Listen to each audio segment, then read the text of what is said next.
नमस्कार दोस्तों, आज हम आपको चाणक्य नीति के 10वें अध्याय के बारे में बताने जा रहे हैं। आइए जानते हैं। जिसके पास धन नहीं है वो गरीब नहीं है, वह तो असल में रईस है यदि उसके पास विद्या है।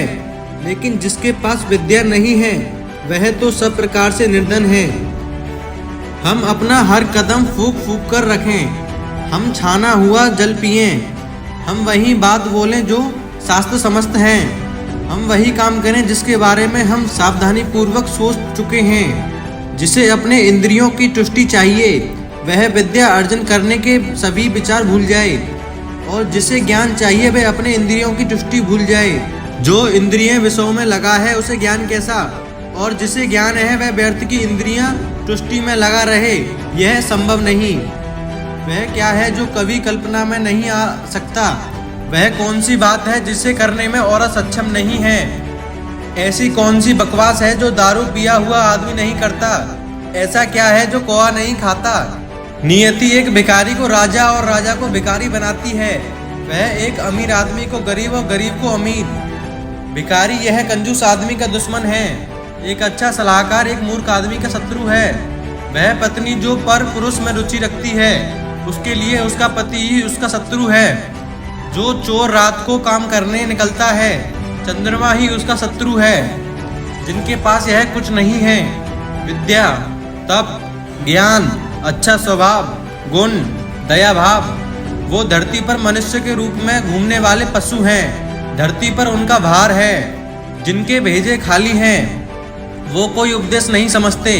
यदि बांस को मलय पर्वत पर उगाया जाए तो भी उसमें चंदन के गुण नहीं आते। जिसे अपनी कोई अकल नहीं उसकी शास्त्र क्या भलाई करेंगे। एक अंधा आदमी आईने का क्या करेगा, एक बुरा आदमी सुधर नहीं सकता।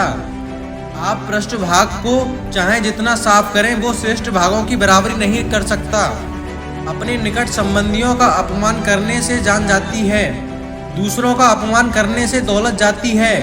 राजा का अपमान करने से सब कुछ जाता है, एक ब्राह्मण का अपमान करने से कुल का नाश होता है।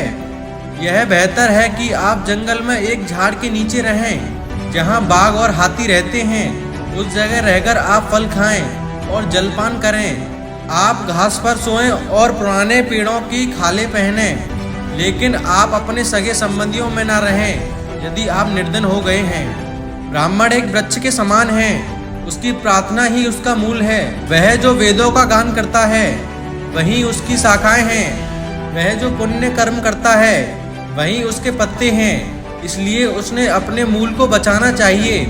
यदि मूल नष्ट हो जाता है तो शाखाएं भी ना रहेंगी और पत्ते भी नहीं। लक्ष्मी मेरी माता है, विष्णु मेरे पिता हैं, वैष्णव जग मेरे सगे संबंधी हैं, तीनों लोग मेरा देश है। रात्रि के समय कितने ही प्रकार के पक्षी वृक्ष पर विश्राम करते हैं। भोर होते ही सब पक्षी दसों दिशाओं में उड़ जाते हैं। हम क्यों भला दुख करें यदि हमारे अपने छोड़कर चले गए। जिनके पास में विद्या है वह शक्तिशाली है। निर्बुद्ध पुरुष के पास क्या शक्ति हो सकती है। एक छोटा खरगोश भी चतुराई से मदमस्त हाथी को तालाब में गिरा देता है। हे विश्वम्भर, तू सबका पालन करता है, मैं मेरे गुजारे की क्यों चिंता करूं जब मेरा मन तेरी महिमा गाने में लगा हुआ है। आपके अनुग्रह के बिना एक माता की छाती से दूध नहीं बह सकता और शिशु का पालन नहीं हो सकता।